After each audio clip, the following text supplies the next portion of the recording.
Y nuestros panelistas e invitados son una combinación clave por la 92.9 FM.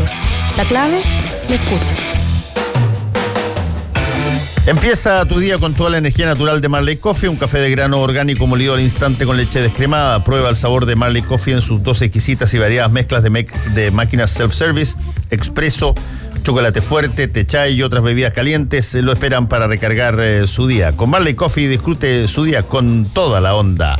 Un chocolate estaría bastante rico también por acá. Si es que alguien me escucha por allá, el chocolate sería rico para probarlo en el Marley Coffee. Almuerzo de negocios, el ambiente perfecto para disfrutar un break de su trabajo y degustar de una exquisita oferta gastronómica en el restaurante del CID del Hotel Sheraton Santiago. De lunes a viernes de 12:30 a 15:30 horas. Reservas al 222-335.000 o en sheraton.com/Santiago. Vive tus experiencias al límite con la energía y el impulso de lo que te motiva. Hankook Baterías, lo mejor de la tecnología coreana, 100% libre de mantención y la mayor garantía del mercado. Hankook Baterías, tu punto de partida. Visítelos en bateriashankook.cl. Tenemos libros para regalar hoy día. El de Mario Vargas Llosa, La llamada de la tribu, que es un ensayo de Mario Vargas Llosa. Básicamente tiene que ver con la mirada hacia el mundo liberal de Mario Vargas Llosa, y de Mario Amorós, Allende, la biografía. Las dos se pueden entrar a concursar todavía con el hashtag combinación clave y @megustaleercl. Estamos en el panel de los días viernes. Roberto Fantuzzi. ¿Cómo está, Roberto? Muy bien. Lucía Damer. Muy bien. ¿Está? Buen día. Y también Pepe Aute, parlamentario. Buenos días. ¿Qué tal? ¿Cómo están? Todo muy bien.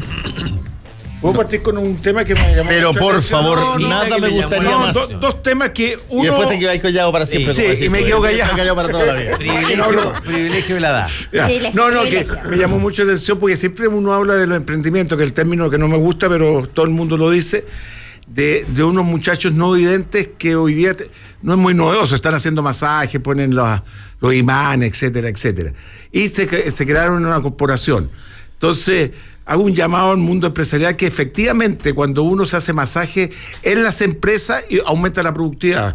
Esto lo han hecho otros países del mundo, Google lo hace, que son 10 minutos y por 10 minutos generalmente... Invitamos a la radio que haga masajes para los panelistas. Dilo fuerte porque me encantaría llegar a CNN a que me hicieran un masaje antes de... Por eso te está demostrando una sola cosa, que es terriblemente positivo. Es terriblemente positivo. La calidad de vida de los trabajadores es cada vez más reconocida como lo que lleva a la eficiencia. A la eficiencia. No esto de estar sentado como agrilletado a la silla. Yo estudié hace muchos años atrás.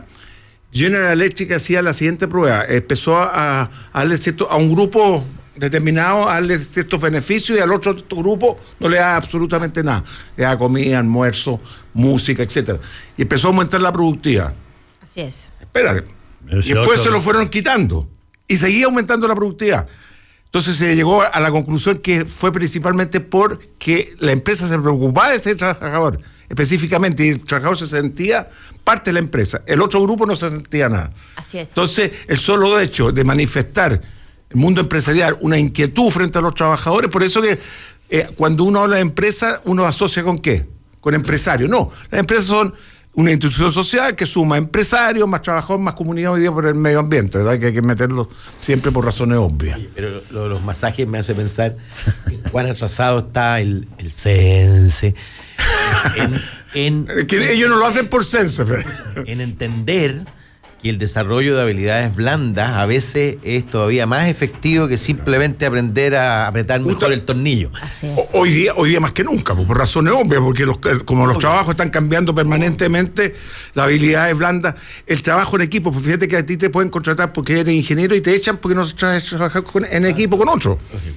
Te contrataron por ser ingeniero, pero te echaron también. Lo que por pasa no saber es que trabajar en equipo. lo que antes nosotros llamamos habilidades blandas, hoy pasan a ser el centro de tus capacidades, porque en definitiva, si no estás abierto para la creatividad, si no estás abierto para la innovación, si verdaderamente no tienes capacidad de hablar con gente que viene de otros ámbitos, no sirves. No sirve no solo para la empresa, no sirve yo creo que casi en ningún lugar.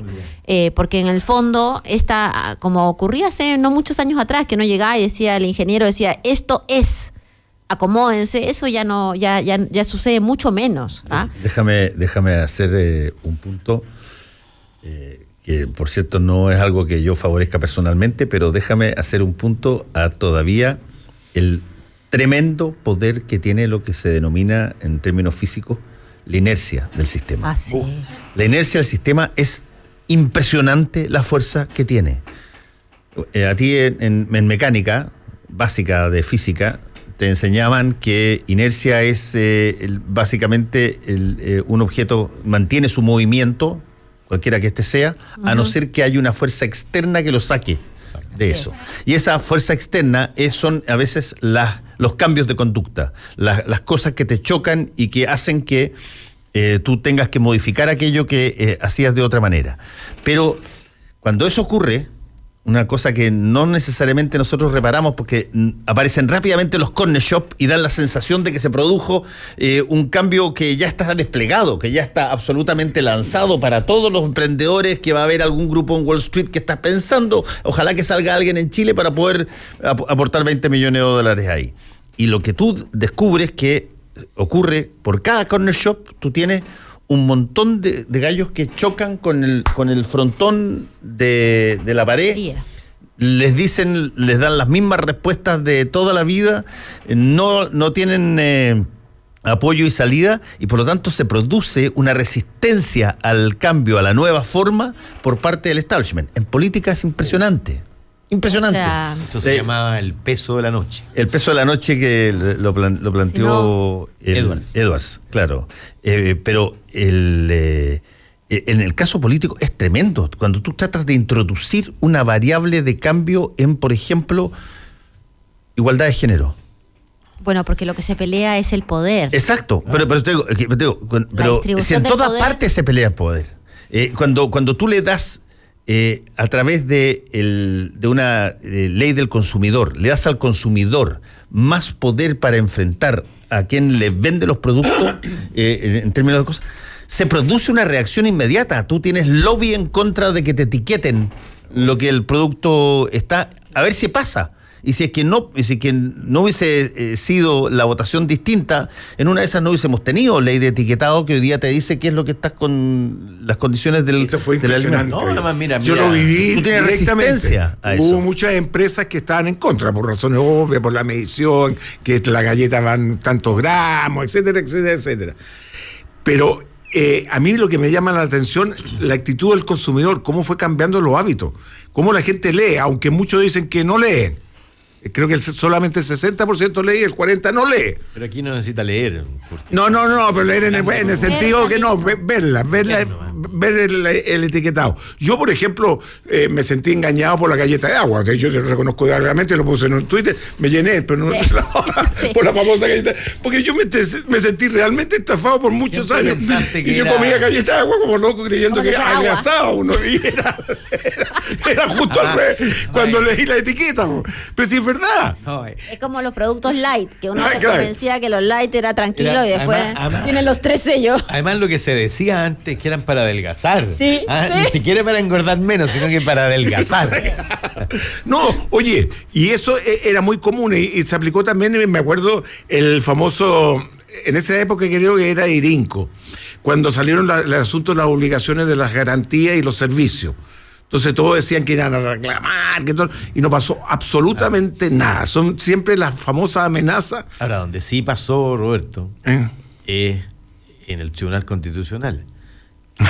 Que después de haber hecho nosotros la ley, le quitó al CERNAC los dientes, la posibilidad de sancionar directamente a la empresa si no respondía al reclamo. Es que el Tribunal Constitucional verdaderamente cada día empieza a jugar un rol más activo. Por lo menos puesto en cuestión, sin olvidar que hay muchos que están al Tribunal Constitucional que están ahí por cuotas de poder, bueno, justamente. Yo creo que defienden esas cuotas. La composición es uno de sus defectos. Yo creo que principales. en gran medida, puedo estar equivocado, pero yo creo que en gran medida el problema del Tribunal Constitucional, porque casi todos los países tienen alguna forma de Tribunal Constitucional. En algunos casos, como Estados Unidos, el Tribunal Constitucional es simultáneamente la Corte Suprema. La Corte Suprema ve los casos de constitucionalidad. Nosotros no. Nosotros tenemos un tribunal ad hoc que mira eso. Pero la forma de escoger a los integrantes del Tribunal Constitucional está tan dada por de dónde se viene o se proviene ideológicamente y partidariamente, está tan dada por esa lógica binominal de uno para ti, uno para mí, que de repente te genera mayorías para un sector y 4 años o 5 años después tienes que escoger 3 nuevos directores y te cambia la mayoría para el otro, que tú sabes de antemano cómo se van a producir un buen porcentaje de resoluciones que, si es que solo, creo yo, se alterara para bien, se alterara para mejor, en la forma en que tú eliges a las personas del Tribunal Constitucional, yo creo que eventualmente se va a jugar más de acuerdo al derecho y a la constitucionalidad efectiva de las cosas, antes que fijar posiciones a priori por situaciones políticas. Sí. Claro. Ahora, totalmente. en Estados Unidos, como Trump ha ido nombrando jueces y ha ido haciéndolo pensando justamente en este tipo de cosas. No, y lo dijo así directamente. Lo dijo, además, explícitamente.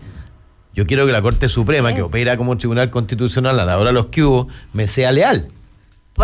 Pero que además está porque al final es parte de la agenda, y la agenda es retroceder en los derechos sexuales reproductivos, limitar el aborto y una serie de otras políticas. Lo que pasa es que al Tribunal Constitucional efectivamente no lo elige nadie, o sea, nadie votó por ese Tribunal Constitucional. Y si tú verdaderamente lo que tienes ahí son gente que representa el poder de los militares o el poder de aquellos que favorecen a los militares, bueno, obviamente el Tribunal Constitucional lo que iba a hacer era quitarle los dientes a la investigación sobre el Mélico Gate. O sea, sí es una cosa dramática. Lo que sí, hoy día la ciudadanía se da mucho más cuenta de que están pasando estos chanchullos. Y ya no es como pasaba hace 8 años atrás o 5 años atrás inclusive, que uno decía, el Tribunal Constitucional dijo que no, y era casi como un manto de legitimidad, ¿no? Hoy día te dicen el Tribunal Constitucional y la mayoría de la gente, lo escucha uno en todos lados, empieza a decir, bueno, lo que están haciendo acá es un manto de impunidad. En el caso de los militares, con mucho más claridad que en otros casos. Ahora, hay hoy día suficiente debate, y de hecho está comprometido incluso un proyecto de ley por parte del gobierno para cambiar, por un lado, el modo de constituirse el tribunal y por otro lado, el campo de sus atribuciones, particularmente si puede o no actuar de oficio, que es la parte más discutida, o si solo actúa por petición expresa de un determinado quórum. O sea, yo pediría que sean constitucionalistas, ¿no? Porque claro, también el otro problema no es ya más allá de que sean de las dos grandes coaliciones que hoy día están en crisis, por favor, llevemos gente que sepa la Constitución, porque en el fondo uno lleva lobistas. Aquí hay hasta un exdiputado UDI. Por eso. Recién salido del Parlamento fue designado un premio de consuelo tribunal. Sí, claro. Creo que tienes que ser abogado, pero lo mínimo que uno esperaría es que seas constitucionalista, Dígame la ¿no? Constitución. ¿Para eso? Sí. No hay una ley propia del Tribunal Constitucional, entiendo yo. Yo también Debe entiendo. ser ley orgánica. Se perdió la gran oportunidad en el gobierno de Bachelet de haber cambiado definitivamente y no tantos parches a la famosa Constitución. No es que se Pero perdió. se perdió la oportunidad. Oye, Se reunieron 200.000 personas. Yo participé activamente y me siento totalmente desilusionado. Pero eres blandito, eso perderse la oportunidad. Eso da la sensación de que hubiera estado la pelota dando vueltas. No, de que tenía alguna intención. No, justamente no había ninguna intención, no hubo intención política, pero para el cambio, pero era oportuno hacerlo. Sí, porque sí, siguen parchándola a ustedes. Cada vez que hay un problema la marchan. Claro, pero tú dices como que se perdió la oportunidad, como si hubiese venido todas las condiciones dadas. Por supuesto que se perdió la oportunidad después de haber reunido a la ciudadanía a discutir el tema con mucho respeto entre todos ellos. Y después no se quiso Roberto, usar la oportunidad. Además, se quiso usar la tú eres de oportunidad. los que creíste que había oportunidad. Proceso rechazado por la mitad del Congreso, pues hombre. Además, Cuando uno dice perder una oportunidad es que la pelota estaba ahí dando vuelta y faltaba patearla. No, aquí no. No. Aquí no, aquí había que crear un proceso, había que después de crearlo, había que tener una voluntad política presidencial brutal detrás de eso, porque si no salía, porque tenía que ir contra todo lo esto. Y bueno, la voluntad presidencial no estuvo nomás, po. Hasta el final quisieron una cosa que... No tuvieron, como decía Lago, escuchar al pueblo. No. Por supuesto, pues hombre, si tú no... En acto de, comillas, realismo político, no tenía ninguna posibilidad Michelle Bachelet de porque tenía que mandar el procedimiento. Ya. ¿Ah? no tenía ninguna posibilidad de conseguir el quórum para aprobar un procedimiento mínimamente participativo. Pero reconozcamos también, Pepe, que podría haber con todos los vaivenes y problemas que hubo en el gobierno, ¿cierto? El tema de la Constitución, que partió con mucha fuerza, y todos los que estamos acá seguramente participamos de estos grupos, etcétera, perdió momentum. Ahora, es muy llamativo. Yo participé en 3 reuniones y en cada una de las reuniones levanté la mano y dije, oye, tenemos que ver el tema de los militares, de las policías, porque es bien importante la Constitución en grupos donde era gente toda que estaba en el mundo. Y todos me miraban y me decían, ¿qué tendrá que ver los militares con el tema de la Constitución? Bueno, hoy día es cada vez más claro, ¿cierto? Que hay una serie de barreras constitucionales yo encuentro que el procedimiento gran acto público, yo lo hallé salvaje, ¿verdad que te diga? Yo me sentí, pues bueno, porque participé seguramente, pero una cosa, movilizar toda esa gente desinteresadamente, con mucho respeto entre cada uno que pensaban y discrepaban, yo lo consideré como un acto formidable. Pero para mi opinión personal. Está bien, pero déjame planteártelo de la siguiente forma, Roberto. Tú puedes hacer un acto, si tú quieres, buena onda, ciudadano, pero una cosa totalmente distinta es si es que eso que tú haces lo quieres transformar efectivamente en un cambio brutal. Si es que tú eso que haces lo quieres transformar en un cambio constitucional, tú tienes que meterte arriba, arriesgar todo el capital político, tener el tiempo suficiente y te juegas por esa salida. Y fíjate que aquí se hicieron los cabildos constituyentes y después se guardó todo ese material 3 años. Total y absolutamente guardado. No hubo ningún énfasis en absoluto en eso, porque siempre la oportunidad no estaba.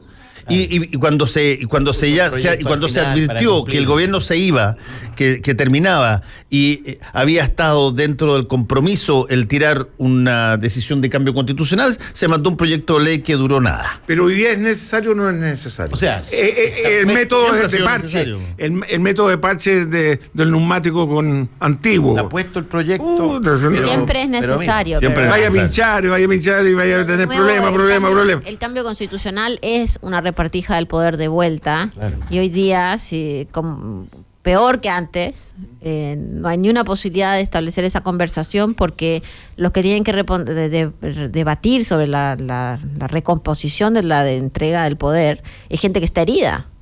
Tú no tienes acá coaliciones sólidas que están discutiendo los temas. Las coaliciones están discutiendo qué pasa que de sus militantes están inscritos en los partidos, en lugares donde vive gente que está presa. En otros lugares se están agarrando si es que verdaderamente hay o no que perseguir a los estudiantes. O sea, en las 2 coaliciones no hay hoy día una capacidad política orgánica como para tomar una decisión de ese calado. Porque evidentemente eso no pasó la vez pasada y tampoco va a pasar ahora. Uno requiere una coalición súper sólida para discutir los temas en serio, porque no va a ser un cambio constitucional para cambiar 2 o 3 artículos. Nada más necesitas un ejecutivo comprometido con la idea de cambiar. Bueno, exacto. Es decir, que el Ejecutivo no está... Piñera fue uno de los primeros que criticó la pero si es que dijo, si es presidente en ese momento. Si es que tú tienes ganas de cambiar una cosa, se nota rápidamente. Tú ves actividad, tú eres una persona... Pero si tú crees que eso está dentro del menú retórico, pero no necesariamente te va a demandar una voluntad política de hacerlo, bueno, pasa lo que pasó. Tú hiciste una cosita y quedó ahí. Visto retrospectivamente, Igual o está número 1 en la prioridad de tu agenda o no está. Porque si tú lo pones número 3, cuando gastaste el cartucho del 1, se debilitó el gobierno, gastaste el cartucho del 2, se debilitó más el gobierno, y cuando llegas al 4 ya vienen las elecciones, ya no tienes ninguna opción. Entonces, o era una prioridad, primera prioridad, o no era prioridad. Era en todas partes, y hay varios países que han hecho cambios constitucionales de fondo. Incluso países europeos, la Constitución Europea en Bélgica se cambió hace no muchos años atrás. Colombia hizo un cambio gigantesco constitucional. También normalmente ocurre luego de una crisis. Claro, de una crisis. En Bélgica, tú notas que hay seriedad en el procedimiento, porque el asunto del cambio constitucional está colocado en el centro, en el eje de todas las discusiones. Y tiene que ser así porque la Constitución, aunque la gente no la haya leído nunca o aunque no la conozca y no le parezca interesante, la Constitución es lo que, la ley de todas las leyes, decide claro. cómo vas a comportarte tú en el país. Es una cosa que te o te mortifica o te beneficia, y por lo tanto si estamos en discusión del Código Penal hace muy en serio. 15 años. ¿Ah? El Código Penal es otro de esos que ha tenido unos 5 grupos fantásticos de expertos para poner en orden el Código Penal, porque cada vez que es de 1800. que es de no sé hace cuánto, sí. que también tiene que ver con algunas cuotas de poder, algunas decisiones políticas. Todos los presidentes, desde Bachelet 1, Piñera, etcétera, han comprometido una reforma integral al código. Hoy día los problemas que hay en el código son gigantes, porque como el mundo legislativo va generando leyes que aumentan las penas, en fin, ni siquiera en eso hemos podido avanzar. Cuando que es una decisión política importante, imagínate la Constitución. Además, lo terrible de eso, y lo vimos ahora hace poquito, es que cuando tú vas reformando el Código Penal de manera focalizada, por ejemplo, ya salen los diarios que hay muchos asaltos a ¿cómo se llama? A cajeros automáticos, entonces crece la sanción a cajeros automáticos, la delincuencia se desplaza a casas habitadas. Y así, entonces te vayas a las casas habitadas. Ahora declaramos imprescriptible y en buena hora los delitos sexuales contra menores.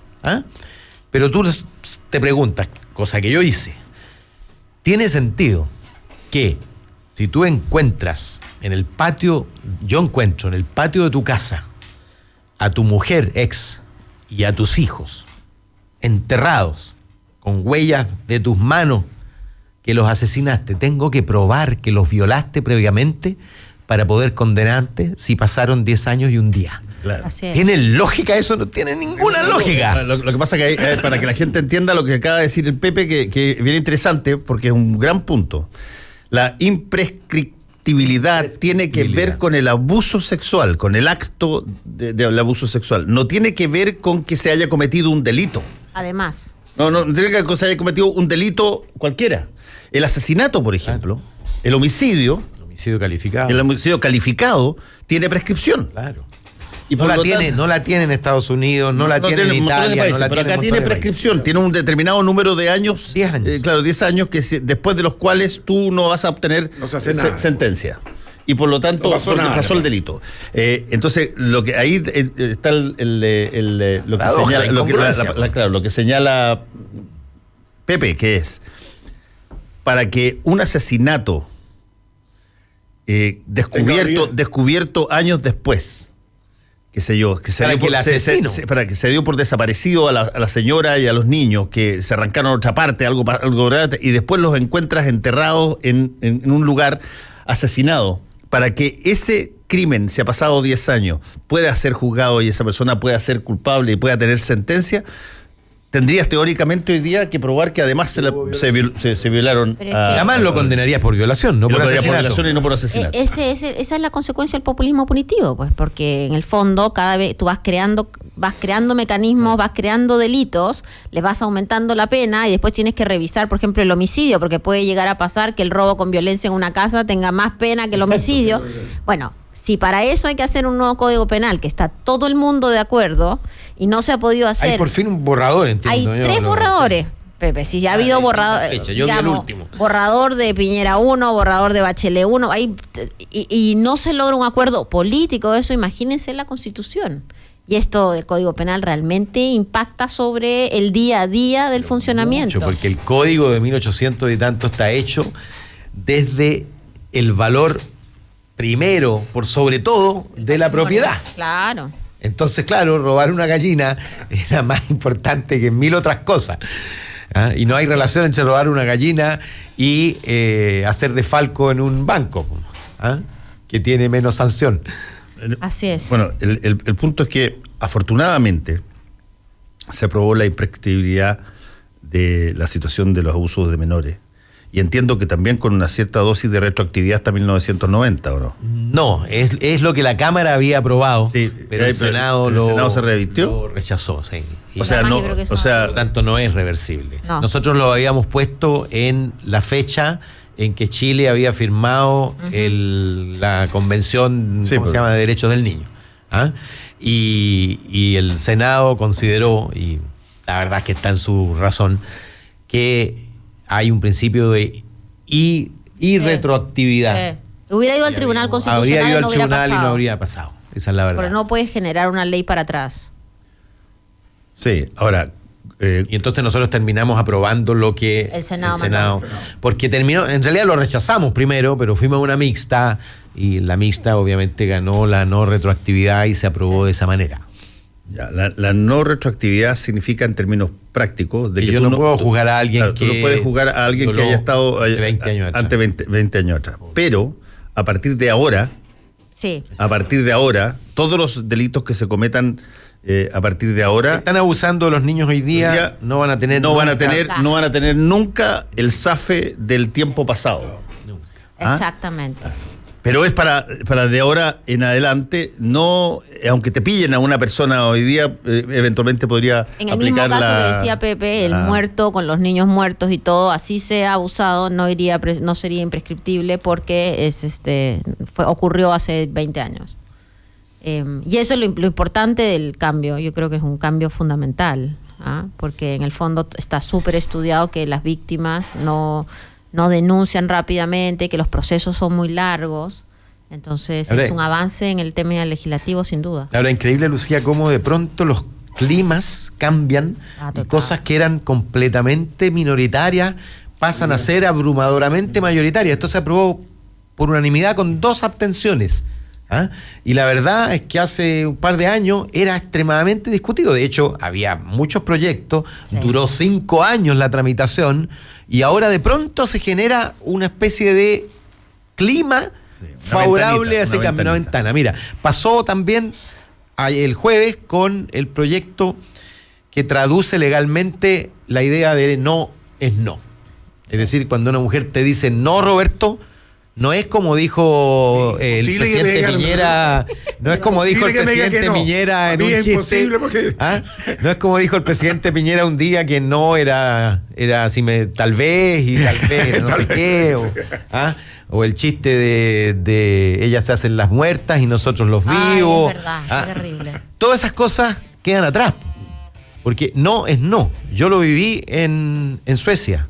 Conocí casos de personas chilenos, uno conocí particular, un chileno, que había estado preso por violación y él me contaba su historia y efectivamente era una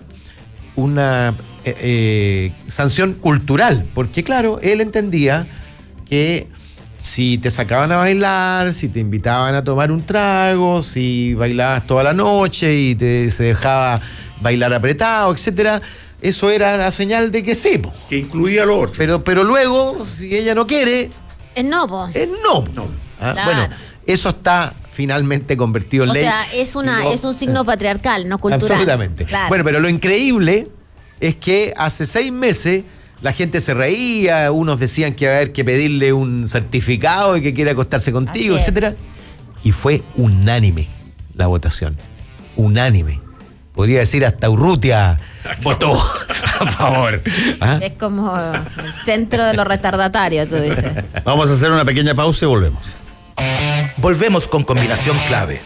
La clave me escucha. Disfruta tu mañana y tómate un momento Marley Coffee. Con granos orgánicos tostados al sol, tienes en tus manos mucho más que una taza de café. Prueba el aroma del verdadero café natural, 100% orgánico y sin pesticidas. Disponible en 6 variedades: Buffalo Soldier, One Love, Lively Up, Get Up Stand Up, Mystic Morning y Simmer Down. Nuestra versión descafeinada. Marley Coffee está aquí y en todas partes. En el corazón de Providencia y a pasos del metro, Hotel Nogales and Convention Center. Un servicio de primer nivel con estacionamiento, wifi y desayuno incluido. En Hotel Nogales ponemos a su disposición nuestros centros de evento, con salones y capacidad de hasta 400 personas. Reserve su estadía en hotelnogales.cl o llamando al 2233 56958. Hotelnogales.cl. Lo hacemos simple para usted. Llega el evento deportivo número 1 de América, por lo que festejamos a las selecciones participantes y su gastronomía. Además, podrás vivir todas las acciones del torneo en nuestro Sports Barcon, un video wall y un entretenido ambiente. Reservas al 222-335000 o en sheraton.com/Santiago.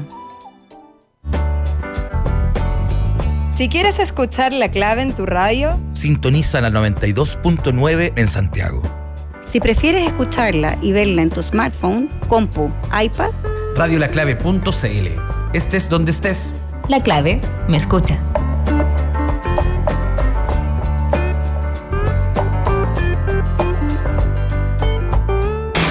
Fernando Paulsen y nuestros panelistas e invitados son una combinación clave por la 92.9 FM.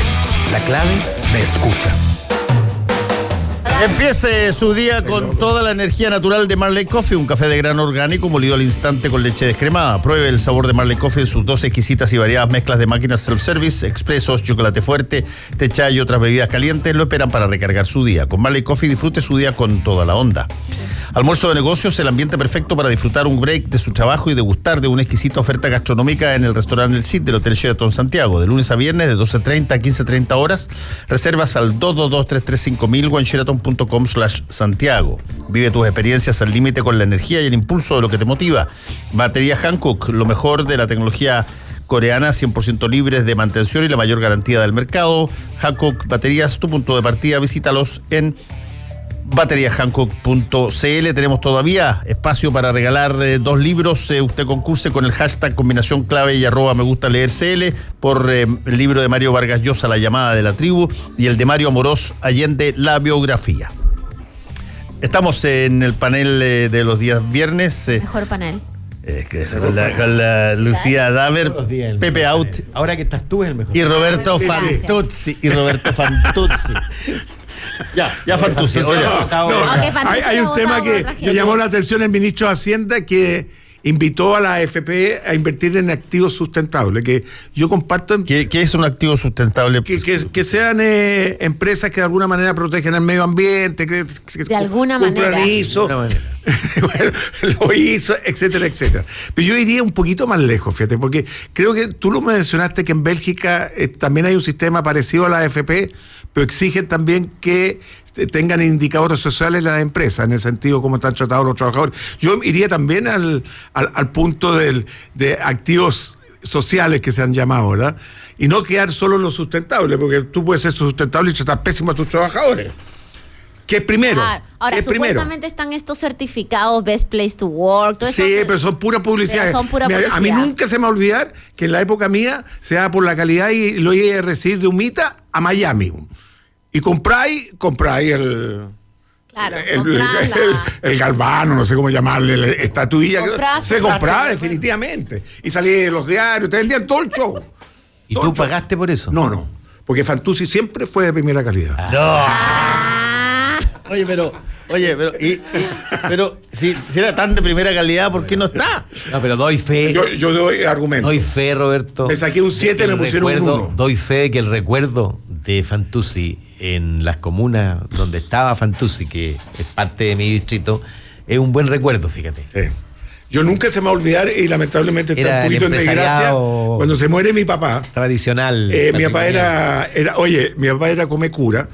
Pero el padre... ¿Papá era come cura? Sí, ¿no? ¿Papá era italiano o...? Descendiente, era argentino. Mañana está por Argentina. No, se murió el viejo. Se murió el viejo. Oye, y nunca se me va a olvidar que Fernando Monte, el cura, pide decir unas palabras. Lo estaban enterrando el viejo. Y dice, miren, una cosa hay que reconocer. Este señor no nos quiere a nosotros. Pero sí, no hay ningún chileno que no haya cocido una papa de Arica a Puerto Montt en una olla Fantuzzi. Y yo me sentí orgulloso. Fíjate que después de 15 años cerrado, el que compra Majefesa, compra la marca, hace un estudio de mercado, el 85% de las mujeres todavía se acuerdan de la marca. El 85%. La marca ya no está. No, sí está. Oye, ¿y eso con las mujeres te ha reportado algún beneficio? Mira, siempre he sido muy atractivo para la tercera edad, pero me han dicho no y he seguido el consejo. Abstente. Es una instrucción, no un consejo.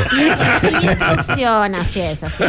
Oye, pero ¿y fue cierto lo que se dijo que Mayoa había quebrado? Fíjate que a mí me llamó la atención porque creía que era una noticia falsa, fake news. Sí. Y nadie contestó y tampoco... Yo no lo he encontrado en noticias tampoco. Lo vi en Twitter en un momento y vi tu Twitter. Sí. Que tú, enojado, decías cómo puede ser de que... No. Yo creo que el momento de analizar si el modelo se agotó. Nada más. Si lo único que estoy pidiendo de un análisis más profundo, más preocupación, que las universidades participen activamente. Porque cierra fábrica de agrofood afectando a trabajadores de Rengo, San Vicente, Peumo y Las Cabras. Pero, ¿cuál es la fuente? Denuncia del senador. ¿Pero de qué senador? De JP Letelier. Ya, pero ¿y quién él es la fuente de eso o es un medio? Lo que estoy viendo es él como fuente. Pero dice no, la empresa de alimentos cerró y liquidó su planta de Mayoa. Sí, puede ser. Lo da ser. por hecho. Lo que impactará a miles de trabajadores de manera directa e indirecta en la zona. Pero ¿por qué dejan de ser competitivos si la fruta es un precio? Fíjate que a mí me llamó mucho la atención, no sé, si tú que te dedicas a esto, China y regresa. Mercosur negocia con la Unión Europea y llegan a acuerdo. Ahora sí. Y tú ves las corrientes comerciales, no me digas que no Ahora, la corriente comercial que va a Europa es pura fruta, puro ganado, puro productos primarios. Déjame corregir, Roberto, porque dice...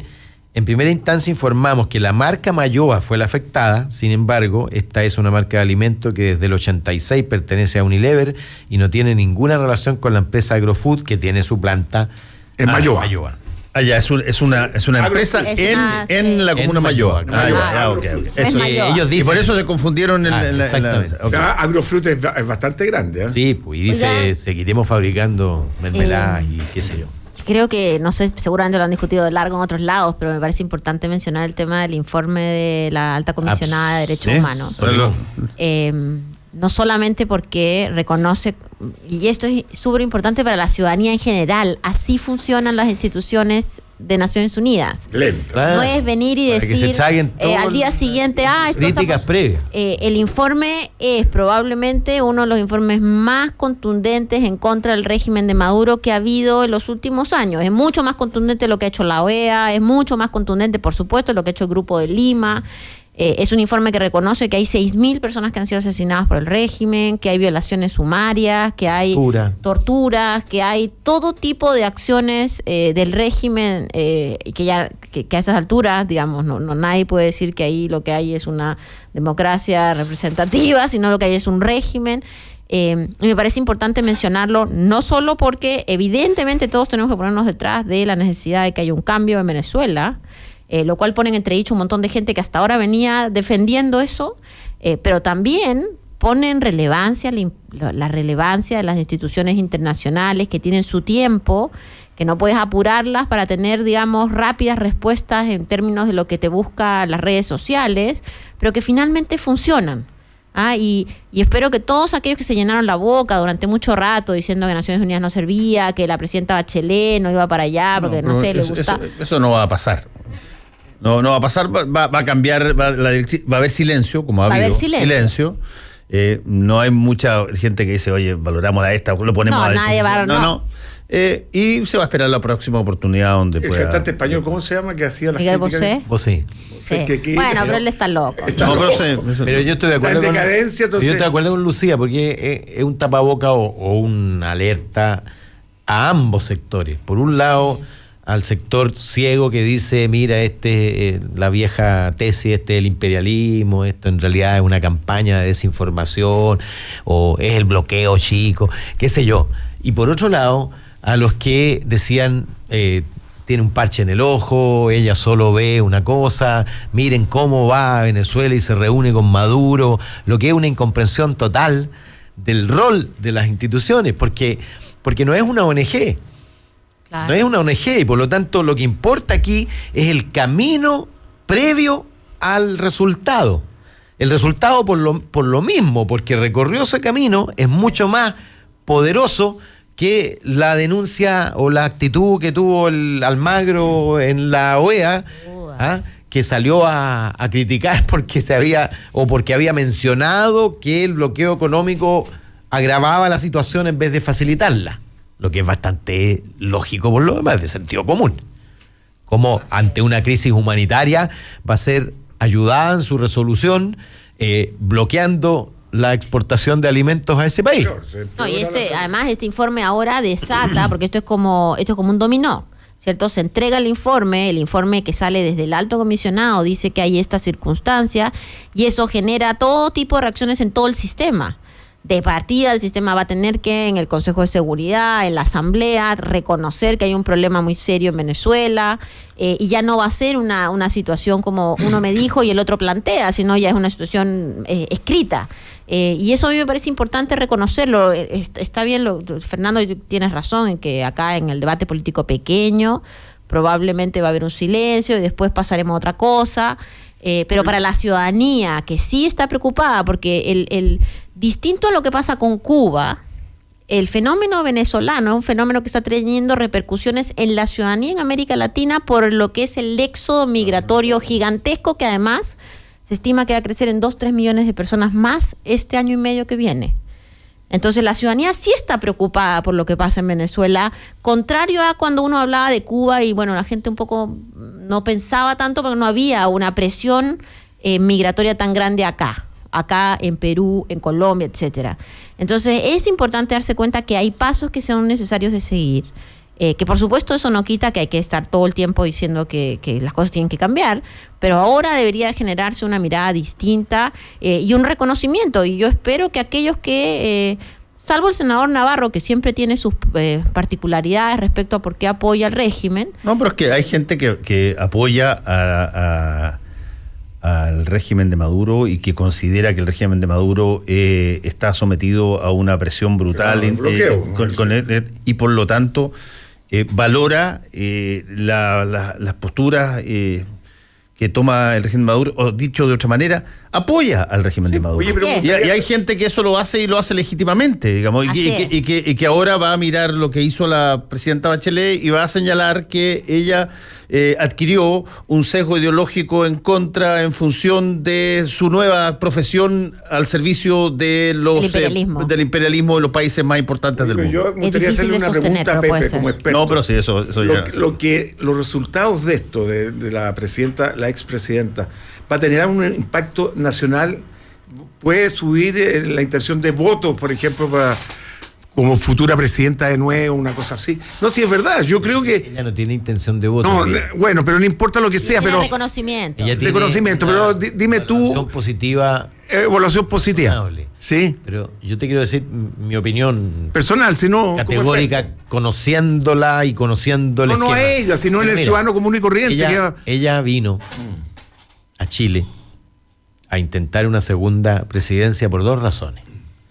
La primera es porque vino a ser presidenta y no a ser candidata. Es decir, estaba ganada, virtualmente electa, a una distancia sideral de su más cercano perseguidor. Y segundo, porque sintió que tenía una misión y venía con un paquete y un montón de gente atrás, reformas que la y con mucha gente atrás, pero sobre todo ella sentía que tenía una misión. Ninguna de las dos cosas va a concurrir en esta coyuntura. Sí, pero mi pregunta es otra. Por lo tanto, yo les digo a la gente con la que comparto, den vuelta a la página. Sí, pero ¿qué piensas tú del piensen que ya no va a haber Salvador o Salvadora. O tienen proyecto colectivo o tienen una primaria participativa y logran generar una credibilidad mínima como fuerza de gobierno, no los va a venir a salvar nadie. No, porque tú te fuiste por la pregunta a través de la Bachelet. Yo digo, la valoración positiva de Michelle Bachelet seguramente va a crecer, obviamente. Sí, ahora, déjame, Roberto, plantearte un problema interesantísimo de la política que yo creo que en Chile lo tenemos de una manera, pero extraordinaria, sobre todo en la oposición, porque en el oficialismo hoy día tú tienes total y absolutamente desplegados y súper singularizados y muy vistosos personajes que podrían ser perfectos y buenos candidatos presidenciales. Ok, tú tienes dos materiales con lo que tú compones de alguna manera una acción política. A veces tienes la idea, tus ideas son buenas, tus ideas, lo que tú pretendes hacer, y tienes una cantidad enorme de líderes, pero no tienes ninguno en particular que capitalice esa idea. Pero la idea es muy potente. Por ejemplo, el caso más clave era, en la época de la dictadura, tú querías volver a la democracia. Esa era tu idea, esa era tu fuerza. ¿Quién era el líder o quién era la persona que te iba a conducir? No lo tenía idea en ese momento, no sabía quién iba a ser. Lo que importaba era la idea detrás de eso y que se canalizara esa fuerza por allá. Cuando no tienes idea, no tienes programa, como está pasando hoy día en el caso de la oposición, no tienes una idea que congregue, a veces tienes a un líder muy carismático, una persona que te sustituye el seguimiento de la idea al seguimiento al líder. Pasa en muchas. Y has tenido situaciones como esas también. No se sabía muy bien cómo rearmar Francia después de la Segunda Guerra Mundial, pero estaba De Gaulle, que era indiscutido y que nadie lo podía opacar, y por lo tanto, en torno a De Gaulle y lo que él planteó, se genera la situación de la Francia moderna. Tú tenías en determinadas personas un liderazgo clarísimo, y importaba un bleo si es que las ideas estaban perfectamente perfiladas, porque la persona te importaba. ¿Qué fue el caso de Michelle Bachelet número 2? Ella tenía tal cúmulo de aprobación que nadie, incluso hasta personas que eran presidentes de partidos, se dieron el lujo ni siquiera de mirar, según lo que han confesado, su programa de gobierno que presentó. ¿Y por qué? Porque lo importaba era el liderazgo. En Chile en estos momentos tú tienes una situación donde la derecha tiene, claro, liderazgo político, y tiene una serie de ideas que se materializan en el programa del presidente Piñera, que está teniendo mucho traspié, pero tú tienes todavía figuras. Tienes a un Joaquín Lavín que está desplegado adelante en las encuestas. Es lo que la salva. Claro, y que él decide no hablar de política, digamos, para justamente no afectar esa situación. Si no tuviera Lavín, que sustituye las ideas, porque además no se sabe cuáles son las suyas, digamos, claro, porque no va, la verdad es que todos los demás estarían a la altura de todos los otros, digamos. Claro. Sí, y además La Mancha, Guano, Santón, en fin, están a la altura de todos los otros. El que se despega de eso y que de alguna manera oficia de Bachelet para la derecha, es hoy día Lavín. Pero es el único ahora, que está en campaña también. Ojo, porque como bien dice la encuesta siempre, la valoración positiva es muy distinta a la adhesión electoral. Claro. Mira, Michelle Bachelet tenía 75% de valoración positiva, sacó 46% de los votos.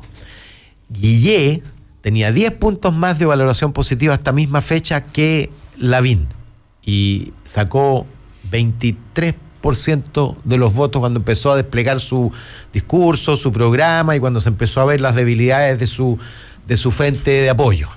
Y por lo tanto, no claves, no des por clavada la rueda de la fortuna. Pero lo que es cierto, Pepe, es que en el fondo, hoy día, del otro lado, del lado de la oposición, hay un vacío. No hay nada. Que es realmente muy difícil saber cómo se va a llenar. Uno va mirando Jimena Rincón, que sale a decir que ella quisiera ser candidata, o que se ve entrando a La Moneda.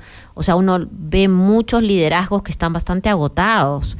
Y la gran pregunta, y tú en eso eres experto, es cómo uno hace efectivamente para renovar esos liderazgos, ¿no? Porque es difícil decir, no, yo soy nuevo en la política si estás, 30 años, salvo Bolsonaro, ¿cierto? Fue 28 años diputado y después era nuevo en la política. Es difícil renovar, o por lo menos renovar el discurso. Y no salen los líderes, no salen de un día para otro. No salen de un día para el otro, exacto. O sea, a mí me sorprendió que Heraldo Muñoz no aparezca. Estamos hablando que aparecen con 3%, no es que están apareciendo con 50%, pero no aparezca ni siquiera en ese grupo, ¿no? Porque es presidente de un partido. Está bien complejo el asunto. Y más bien al revés, la condición de presidente de partido y sobre todo de ese partido, lo ha es verdad hacia abajo. Por eso que la solución es colectiva, es institucional, no es de la búsqueda del Mesías. De una sola persona.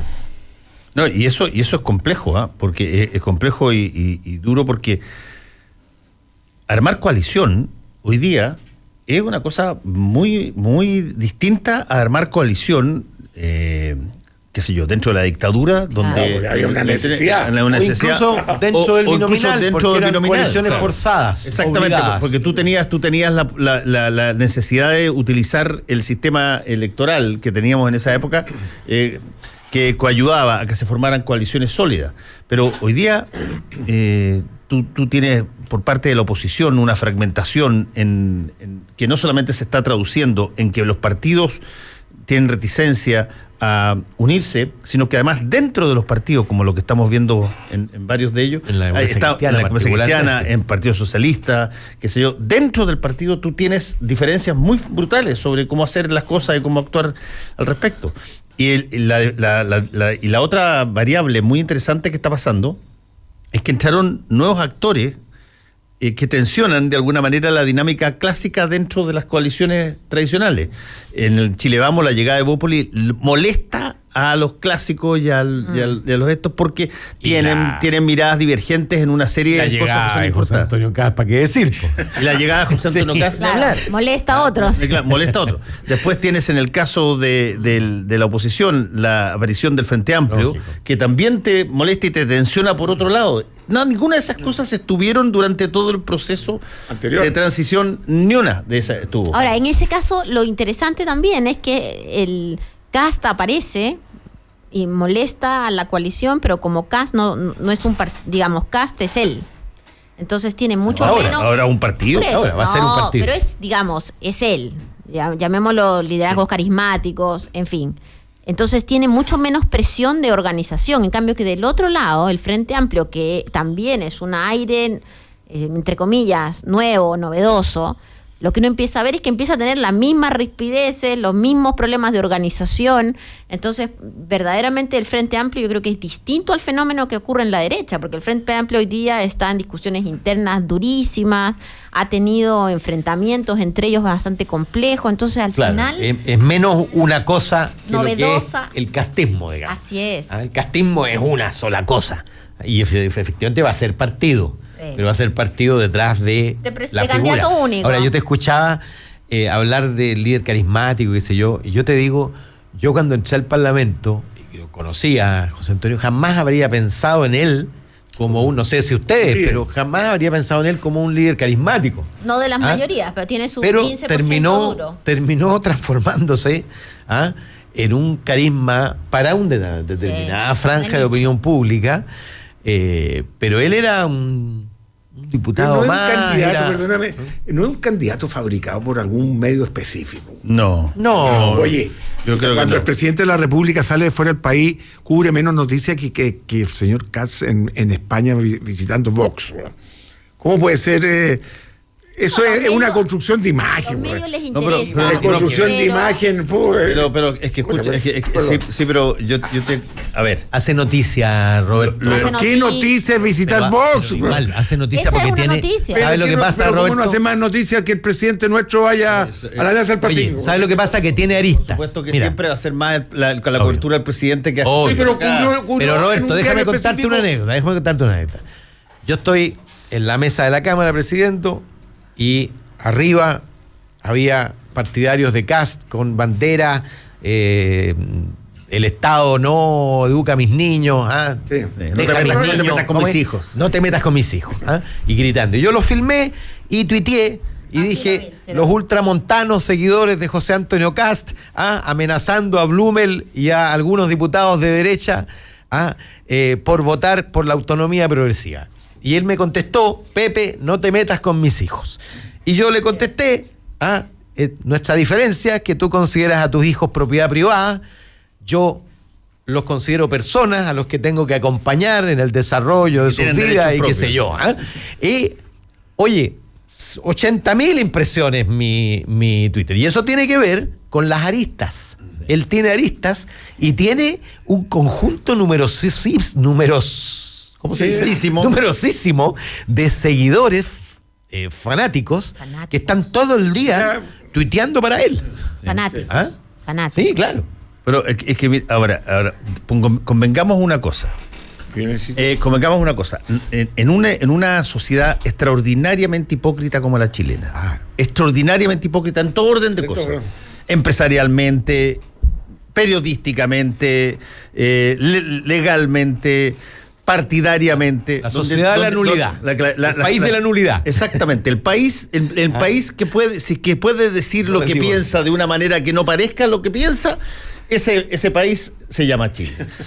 Y resulta que básicamente lo que José Antonio Kast hace muy directamente, y que lo hace el PC también, en su época, y nunca lo ha ocultado además, es plantear el punto tal cual como lo ve. Si tú quieres, es mucho más representante de la derecha sin complejos José Antonio Kast que el presidente Piñera que invocó el moto. Eso. Es mucho más representante de eso. Kast dice, perdóname, las personas que están en Punta Peuco no todas tienen una situación. Yo conozco varias y creo que habría... No son asesinos, cumplieron con su deber. Claro, y cumplieron por su deber de salvar al país en un momento dado. Y para todos aquellos o grande cantidad de ellos que votaron, están vivos todavía, votaron por Pinochet para que siguieran el plebiscito, nadie les había dicho directamente desde la política tan claramente una cosa que ellos creen. Y por lo tanto, van a seguir. Salvo en las elecciones previas. Que no te metas con mis hijos. Por ejemplo, el concepto ahora, que es un concepto tremendamente contradictorio, es lo más brutal que hay, porque tú dices, en materia de qué sé yo, A o B, no te metas con mis hijos, pero sí le pides al Estado que te ponga un toque de queda para que a tus hijos el Estado los obligue a volver a la casa y no los eduques tú. Pero Fernando, es lo que yo le pregunté. Fernando, es que hay una diferencia. Lo que piden en el toque de queda es que los hijos de los otros no puedan salir. Sí. Porque la realidad es que la preocupación no es mis hijos. La preocupación es los hijos de aquellos, entre comillas, peligrosos que podrían estar en la calle y que eventualmente podrían ser dañinos y robarte. Lo que sí a mí me parece interesante reconocer en el caso de Kast es que él dice todas esas barbaridades sin alterarse. Y una de las cosas que él logra comunicar... Tiene sentido del humor también, que otra cosa que... Y siempre el que está enfrente queda como el alterado. Hay que mirar una tras otra las entrevistas en diversos programas de... Siempre que cuando él dice, bueno, a mí no me parece que haya habido violación de derechos humanos, y habla así, el que está enfrente parece el troglodita, que le dice, pero ¿cómo? Él maneja, en ese sentido hay que reconocerlo. Yo vi, Roberto, déjame decirte, yo vi la imagen, no te rasqué así, pues. Vamos a creer que... Oye, yo veo ahí, eso es de escúchame. Tú por eso es tan pintoso. Mira la tremenda guata. Eso es streaming, creo, ¿no? Yo vi, Fernando... Por eso que los votos van en contra mío. Roberto, ya no hay... Roberto, perdóname, te lo tengo que decir. No conseguirás ni una del 85% de las mujeres de... Ahí se llama Roberto Fantuzzi. Eso eres tú. Es verdad. No puedes cambiar. Yo vi la emergencia, yo vi la emergencia de Le Pen en Francia, la viví muy de cerca, y él decía probablemente lo mismo que podría decir Kast hoy día. Yo digo en voz alta lo que muchos dicen en voz baja. Ahora, eso siempre va a tener un bolsón de votos que probablemente no van a ser mayoritarios, salvo cuando tú llegues a un acuerdo, por ejemplo, cuando tú adviertas que el adversario tiene a alguien lo suficientemente poderoso o unas ideas de peso, porque convengamos, en la izquierda, por ejemplo, no hay coincidencia en el modelo económico que se debiera tener. Quizás hay coincidencia en los derechos que tú podrías tener en términos sociales, pero no hay coincidencia para nada en el modelo económico. Por lo tanto, siempre te divide eso y tú nunca vas a ver a un partido muy de izquierda que abrace a las AFP o abrace en función de una conveniencia para un determinado candidato. Pero en el caso de la derecha es distinto. En el caso de la derecha, lo que divide a la derecha son más bien factores políticos, más bien factores de valores si tú quieres, de posiciones valóricas respecto de determinadas cosas, si la integración o no la integración, si cabe o no cabe la adopción homoparental, si es que corresponde o no corresponde la identidad de género, ese tipo de cosas. Pero en materia de economía están básicamente tremendamente de acuerdo. Hay muy poca disidencia en ese sentido. Pero hay una diferencia, Fernando, que Kast, bueno, porque no está gobernando, está dispuesto a morir con las botas puestas con su concepto. En cambio, buena parte de la derecha, partiendo por el presidente, tiene el pragmatismo de adaptarse a la realidad de lo que puede hacer. Y él va a jugar a eso. Kast va a jugar a eso, porque es obvio que la sociedad se resiste a lo que quisiera hacer la derecha, el Congreso se resiste a lo que quisiera hacer la derecha, y como Kast está buscando crecer, pero crecer dentro de la minoría, no es problema radicalizar su discurso. Pero sí es un problema para el resto de la derecha. Es un segundo, que se envolvió que los no videntes se constituyeron en cooperativa. El segundo, los masajistas. Los masajistas. Y lo otro, oye, el comentario de la expresidenta Bachelet, que mucha gente cambió, también me cambió a mí. Se operó un compañero mío de colegio en el Sótero del Río. Dice que lo atendieron no bien. El descueve, perdona la expresión. El descueve. Entonces, esa generalización que uno hace generalmente de que los hospitales son todos malos, un monumento al Sótero del Río. El índice de satisfacción con FONASA es mayor que el índice de satisfacción con las ISAPRES. Todas las encuestas lo dicen de manera categórica. Venga para acá, Paulo Flores, porque ya no se quieren ir de aquí. Nos sacaron. Volvemos con combinación clave. La clave me escucha.